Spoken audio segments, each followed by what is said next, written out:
नमस्कार। Defence sector के जो सरकारी शेयर हैं, मतलब पीएसयूज, उनमें आजकल काफी हलचल है। हाँ बिल्कुल, खासकर जब से ये आत्मनिर्भर भारत पर सरकार का जोर बढ़ा है डिफेंस मैन्युफैक्चरिंग में। सही कहा। तो आज हम तीन बड़ी कंपनियां, माजगांव डॉक यानी एमडीएल, भारत डायनेमिक्स यानी बीडीएल और भारत इलेक्ट्रॉनिक्स यानी बीईएल, इनकी हालिया तिमाही Q4 FY25 के नतीजों पर एक गहरी नजर डाल रहे हैं। जी। और ये पूरी चर्चा जो है वो ताज़ा फाइनेंशियल रिपोर्ट्स और जो एक्सपर्ट्स की राय है उस पर आधारित है। हाँ, और हमारा मकसद सीधा है ये समझना कि भाई इन नतीजों के बाद इन तीनों में से कौन सी कंपनी ज्यादा अच्छी लग रही है निवेश के लिहाज से। बिल्कुल। ये तीनों ही कंपनियां वैसे तो भारत की रक्षा के लिए बहुत जरूरी हैं, पर इनके जो हालिया तिमाही के नंबर आए हैं उनमें बड़े दिलचस्प फर्क दिखे हैं। अच्छा। तो चलिए फिर शुरू करते हैं आंकड़ों से। बीईएल मतलब भारत इलेक्ट्रॉनिक्स, उसके नतीजे तो सुनने में काफी अच्छे लग रहे थे। हाँ, बीईएल का प्रदर्शन वाकई में काफी मजबूत रहा है। उनका नेट प्रॉफिट मतलब शुद्ध लाभ वो 18% बढ़ गया 2105 करोड़ रुपए पर। अरे वाह, 18%। और उनका रेवेन्यू फ्रॉम ऑपरेशंस भी वो भी 7% ऊपर गया है 9119.7 करोड़ रुपए पर।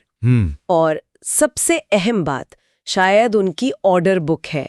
1 अप्रैल 2025 तक उनके पास 71,650 करोड़ के ऑर्डर्स थे। बाप रे, ये तो बहुत बड़ा आंकड़ा है। जी, ये भविष्य के लिए बहुत मजबूत संकेत देता है।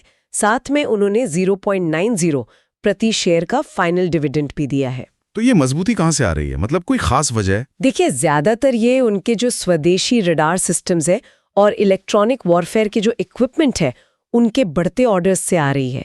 ये सीधे सीधे आत्मनिर्भर भारत का असर दिखता है। अच्छा, समझ गया। अब आते हैं बीडीएल पर, भारत डायनेमिक्स। वहां सुना है तस्वीर थोड़ी मिक्स है, उतार चढ़ाव वाली। हाँ, बीडीएल का मामला थोड़ा पेचीदा है। उनकी जो परिचालन आय है, रेवेन्यू फ्रॉम ऑपरेशंस, वो तो डबल से भी ज्यादा हो गई, 1776.98 करोड़ रुपए। डबल से ज्यादा? फिर तो प्रॉफिट भी? नहीं, यहीं पर पेच है।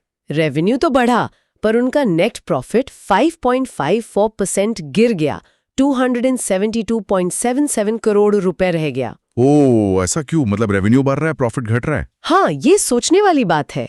हो सकता है कि कच्चे माल की कीमतें बढ़ गई हों, या शायद इस तिमाही में उन्होंने जो प्रोजेक्ट्स डिलीवर किए उनके मार्जिन्स कम रहे हों। ये देखना पड़ेगा। डिविडेंड उन्होंने 0.65 प्रति शेयर का दिया है।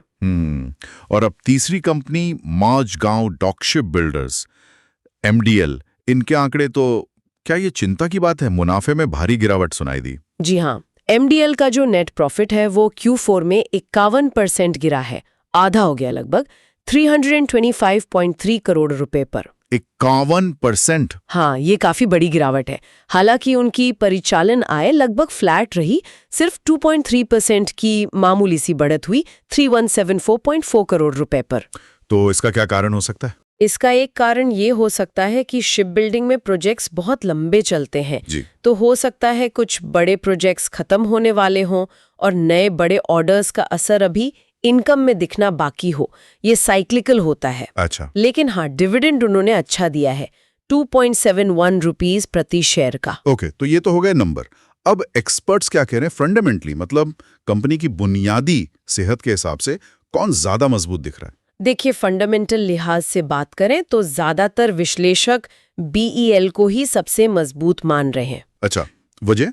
वजह साफ है। एक तो उनकी कमाई में लगातार ग्रोथ है, दूसरी उनकी ऑर्डर बुक बहुत बड़ी है और बढ़ भी रही है, और तीसरा उनका पोर्टफोलियो काफी फैला हुआ है डिफेंस इलेक्ट्रॉनिक्स में। तो उसे एक स्टेबल, एक स्थिर निवेश विकल्प माना जा रहा है। और बीडीएल, एमडीएल के बारे में क्या राय है? और एमडीएल दोनों ही भारत के डिफेंस इकोसिस्टम के लिए रणनीतिक रूप से तो बहुत महत्वपूर्ण है, इसमें कोई शक नहीं। लेकिन एमडीएल को लेकर नजदीकी भविष्य में थोड़ी सतर्कता है बाजार में प्रॉफिट गिरने की वजह से, जबकि बीईएल में सुधार की उम्मीद की जा रही है। तो लंबी अवधि के लिए? लंबी अवधि के नजरिए से देखें तो इन 4 नतीजों के बाद बीईएल सबसे बैलेंस्ड, सबसे संतुलित विकल्प लग रहा है। ठीक है, तो फंडामेंटली तो बीईएल आगे है। अब आते हैं टेक्निकल चार्ट्स पर। शेयरों की चाल क्या कहानी कह रही है? क्या वहां भी बीईएल ही आगे है? हाँ, दिलचस्प बात यह है कि टेक्निकल चार्ट्स पर भी BEL का ही पलड़ा भारी दिख रहा है। अच्छा, कैसे? उसके वीकली चार्ट पर एक पैटर्न बन रहा है जिसे बुलिश फ्लैग कहते हैं। ये पैटर्न अक्सर तब बनता है जब शेयर तेजी से बढ़ने के बाद थोड़ा रुकता है और ये इशारा करता है कि तेजी आगे भी जा सकती है। ओके। और शेयर ना 370 रुपए के एक जरूरी लेवल के ऊपर टिका हुआ है। ये लेवल इसलिए खास है क्योंकि ये पिछली बढ़त का एक फिबोनाची रिट्रेसमेंट लेवल है 1.28। टेक्निकल एनालिस्ट मानते हैं कि शेयर अक्सर ऐसे लेवल्स पर सपोर्ट लेते हैं। तो अभी का लेवल क्या है और टारगेट क्या बता रहे हैं? अभी वो 385-390 रुपीस के आसपास चल रहा है, जिसे एक्सपर्ट्स एक अच्छा एंट्री पॉइंट मान रहे हैं। टारगेट 420 से 440 तक के दिए जा रहे हैं और नीचे में 370 का स्टॉप लॉस रखने की सलाह है। ठीक है, और BDL, MDL के टेक्निकल संकेत क्या हैं? वो कैसे दिख रहे हैं चार्ट पर? BDL का शेयर फिलहाल एक दायरे में फंसा हुआ है जिसे कंसोलिडेशन कहते हैं, 1800 रुपए से 2030 रुपए के बीच। तो एनालिस्ट कह रहे हैं कि अभी इंतजार करना बेहतर है जब तक कि इस रेंज से बाहर न निकले। मतलब अभी कोई क्लियर डायरेक्शन नहीं है। हाँ बिल्कुल।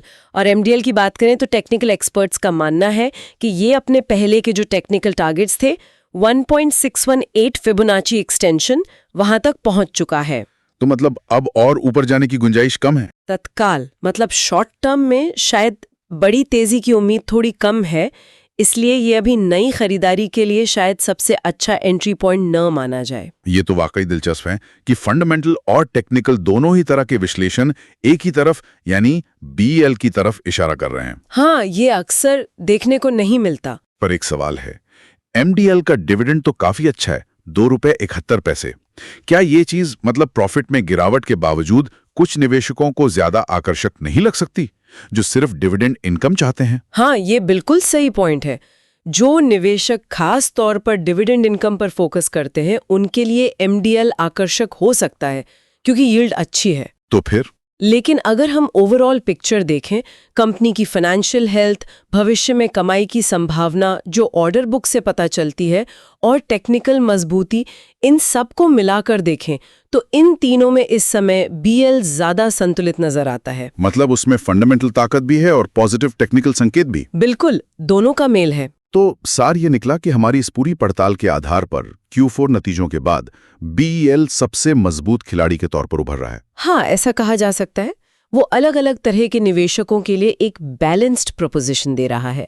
चलिए, तो ये थी हमारी आज की चर्चा BEL, BDL और MDL के Q4 नतीजों पर। बिल्कुल, लेकिन जाते जाते एक बात सोचने के लिए छोड़ना चाहूंगी। हाँ जरूर। देखिए, आज भले ही BEL मजबूत दिख रहा है, पर ये डिफेंस सेक्टर का निवेश ना सरकारी नीतियों और जियोपॉलिटिक्स यानी दुनिया भर के राजनीतिक माहौल पर बहुत ज्यादा निर्भर करता है। सही बात है। तो ये सवाल जरूर रहता है कि भविष्य में अगर पॉलिसी बदलती है या अंतर्राष्ट्रीय समीकरण बदलते हैं तो इन तिमाही नतीजों से परे इन सभी कंपनियों की लंबी अवधि की चाल पर क्या असर पड़ सकता है? क्या कोई ऐसी घटना या पॉलिसी चेंज इनके भविष्य को अप्रत्याशित तरीके से बदल सकता है? इस पर भी लगातार नजर रखनी होगी। ये बहुत जरूरी पॉइंट है। भविष्य हमेशा अनिश्चित होता है, खासकर इस सेक्टर में। बहुत बहुत शुक्रिया इस गहरी जानकारी के लिए। शुक्रिया। Thanks Alina and Gautam for your information. अगर आपको हमारे एक्सपर्ट की एडवाइस सही लगी तो वीडियो को लाइक एंड शेयर कर दीजिए, साथ ही साथ चैनल को दोस्तों सब्सक्राइब करें।